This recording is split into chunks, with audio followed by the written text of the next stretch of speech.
हर मंजर की अपनी कहानी है, कोई सुन सकता है तो कोई सुना सकता है। कहानियाँ किससे सुनाता हूँ, नाम है अर्श मिश्रा और आज मैं आपके सामने पेश करने वाला हूँ एक अपनी लिखी कहानी जिसका नाम है पप्पू पास नहीं टॉप किया है। यूपी में एक शहर है जिसका नाम है इलाहाबाद और वहाँ पर एक घर में, एक छोटे से घर के अंदर किसी कोने में लालटेन जल रहा है और पप्पू अपनी किताब खोल करके उसे पढ़ रहा है। पप्पू के बारे में अगर हम बात करें तो पप्पू इलाहाबाद के छोरों के जैसा ही वैसा एक लड़का है, जैसा जो आवारागर्दी करते हैं, घूमते टहलते रहते हैं। अगर उनका पप्पू का अगर हम रिकॉर्ड चेक करें तो हमें पता चलेगा कि ये महाशय बीए में 3 साल फेल हो चुके हैं और बीए के फर्स्ट ईयर में। तो इस बार बाबूजी मतलब कि घर के हेड कमांडर साहब का ऑर्डर है कि अगर इस बार पप्पू भैया पास नहीं हुए तो उनका कोर्ट मार्शल किया जाएगा और उनको किसी नौकरी में बैठा दिया जाएगा जहां उनको घिस घिस करके उनको घर के लिए पैसा कमाना होगा। इस बात से बचने के लिए पप्पू साहब भी का दिमाग खुला है किस दिन, एग्ज़ाम से एक दिन पहले। और वो एक दिन पहले अपने घर के बगल में सरिता दीदी के यहाँ से किताब बीए की मांग करके लेके आए थे, क्योंकि उनकी किताब में तो कीड़े लग गए थे। अब भैया पूरे साल किताब छुएंगे नहीं, 3 साल बीत गए, आवारागर्दी करते निकल गए थे और फेल हुए थे। तो पूछने पर क्या कहते हैं, का 2 दाना मुंह भर के बोलते हैं, अब तुमसे मतलब तुम्हारे बाप का खाते हैं का।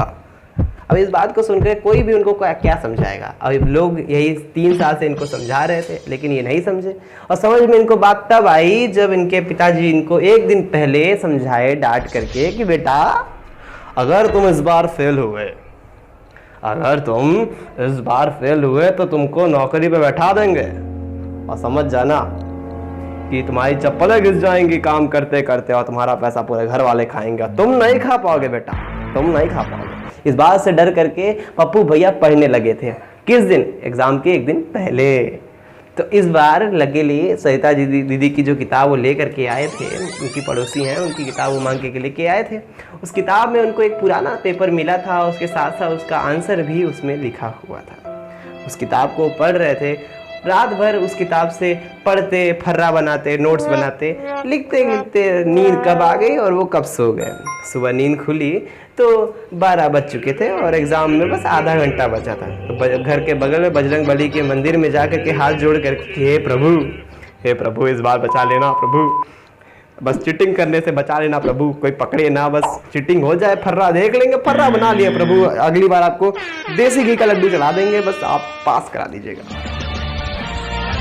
भगवान से इतना मस्का मारने के बाद पप्पू महाशय एग्जामिनेशन हॉल पहुंचे। जमीन पर सिर्फ जिंदगी में अपनी पहली बार ज़मीन को माथे लगाया था उन्होंने, एग्जामिनेशन हॉल को माथे में लगाया। तो दोस्त एकदम हैरान, अरे भैया इस बार पप्पू भैया ज़मीन को माथे लगाया, अरे बाप रे बाप। एकदम कॉलेज वाले एकदम देखने लगे पप्पू भैया को। तो पप्पू भैया भौकाली एकदम आदमी बैठ गए एग्जामिनेशन हॉल में। अब एग्ज़ाम में उनके सामने जो क्वेश्चन देख करके पप्पू भैया का जो हालत ख़राब हुआ, तो एग्ज़ाम ख़त्म होने के से पहले वो 15 बार टॉयलेट जा चुके थे। तो एग्जामिनर समझ गए थे कि इनकी बड़ी बुरी हालत है इस बार। अब पप्पू भैया डरे डरे घर पहुँचे तो पिताजी सब गेट पे खड़े एकदम आरती का थाली लेके, कहा बेटा पेपर कैसा गया, इस बार पक्का फेल हो ना। क्योंकि इस बार पिताजी को पता था कि इस बार ये अगर फेल होंगे तो इनको नौकरी मिलनी है। तो इस बार पप्पू भैया ने भी ठान ली थी कि अगर रात में जितना पढ़े थे उनकी गारंटी थी, अपने भौकाल में तो थे ही, कह दिया इस बार फेल नहीं होंगे पापा, इस बार पास होंगे और फिर से अपनी आवारागर्दी में जुटेंगे, आपके लिए काम नहीं करेंगे, चप्पल नहीं घिसवाएंगे आपके सामने। तो पिताजी को इतना बड़ा चैलेंज दे दिया था पप्पू भैया ने। तो देखते हैं क्या होता है रिजल्ट आने से पहले पप्पू भैया के नाम के उनके दोस्त लोग एकदम धुआं मचाए रखे थे। आवारागर्दी, बाइक पे घूमना, हुल्लड़बाजी सब शुरू था, एकदम मोहल्ले में घूमना टहलना। लेकिन पप्पू भैया बेखबर थे कि अगले ही महीने रिजल्ट आने वाला है। जैसे जैसे रिजल्ट का दिन करीब आ रहा था, घर वालों में खुशी थी कि पप्पू इस बार फेल होगा और जब पप्पू फेल होगा तो वो नौकरी करेगा और जब नौकरी करेगा तो घर में पप्पू की तरफ से पप्पू की मेहनत से पैसा आएगा। घर वाले खुश, पिताजी खुश थे। पिताजी तो रोज मंदिर के बाहर घंटी बजाते थे कि इस बार पप्पू फेल हो जाए। इस बार पूरे परिवार वाले मना के रखे थे कि भैया इस बार पप्पू फेल हो जाए। और पप्पू भैया भी इस बार मोहल्ले के सारे मंदिरों में सुबह उठ करके नहा धो करके पहुंच करके आरती किया करते थे ताकि वो इस बार पास हो जाए, ताकि उनको काम ना करना पड़े।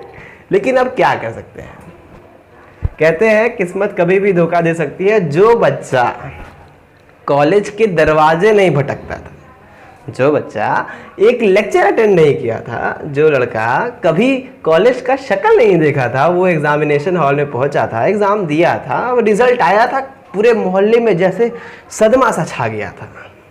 घर में एकदम सन्नाटा कि ये क्या हो गया, ये कैसे हो गया। तो क्या हुआ था तो तुम्हें तब पता चलेगा जब हम पप्पू भैया के पास पहुंचेंगे। तो इस समय पप्पू भैया गंगा किनारे संगम पे घूम रहे थे अपने दोस्तों के साथ, तभी उनके फ़ोन की घंटी बजी। हेलो पप्पू, जल्दी से घर आओ। पिताजी का कॉल था। पिताजी गुस्से में थे। पप्पू भैया समझ गए कि इस बार ये भैया हम फेल, लगता है फेल हो गए। पप्पू जल्दी से बाइक पे बैठे, धड़ाधड़ बाइक ऑन किया और जल्दी से घर की तरफ निकल पड़े। जैसे ही वो घर पहुंचे तो देखे घर के बाहर एकदम भीड़। अरे पप्पू भैया समझ गए कि बेटा इस बार हम फेल हैं। तो इस बार पप्पू भैया बाइक पीछे वाले गेट के दरवाजे की तरफ खड़ा किया और दीवार फांद करके अपने घर में धीरे से घुसे और जा करके अपने कमरे में बैठ गए। अब सुबह से शाम हो गई, पप्पू भैया घर से बाहर निकले नहीं। तो घर वाले एकदम हैरान कि अरे पप्पू आया नहीं घर पे। फिर वो फ़ोन लगा, जब फ़ोन घंटी जब रूम से सुनाई दी तब समझ में आया कि पप्पू भैया घर के अंदर छुप के बैठे हैं। एक मिठाई का डब्बा लेके माँ घर के अंदर घुसी। ओके, अरे बेटा तुम टॉप की हो, टॉप। सुन करके पप्पू भैया के आंखों के सामने जैसे अंधेरा से छा गया। बेहोशी इनके माथे पे चढ़ी हुई थी, उनको समझ नहीं आया था ये क्या बोल रही है ये। तो कही माँ आप होश में तो हो ना। तो पिताजी आए, अरे बेटा तुम इस बार टॉप की हो, टॉप पूरा एकदम जिला हिला दिए हो, टॉप कर दिए तुम। पप्पू भैया के आंखों के सामने ये क्या हो गया हो। पप्पू भैया जो साल भर पढ़े नहीं, कॉलेज का दरवाजा देखे नहीं, वो कैसे टॉप कर सकते हैं।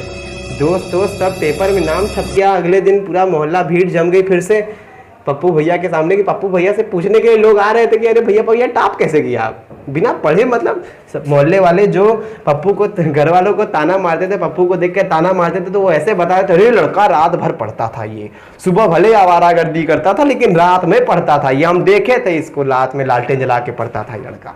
जो लोग पप्पू की बदनामी करने के लिए पीछे पीछे दौड़े रहते थे कि कहा बेटा भैया इस बार पास होना है कि नहीं करके, वो लोग कहते थे कि वो लोग कहने लगे कि अरे भैया ये रात में पढ़ता था, हम इसको देखे थे किताब कैसे खोल के कोने में छुप के बैठ के पढ़ता था ये लड़का।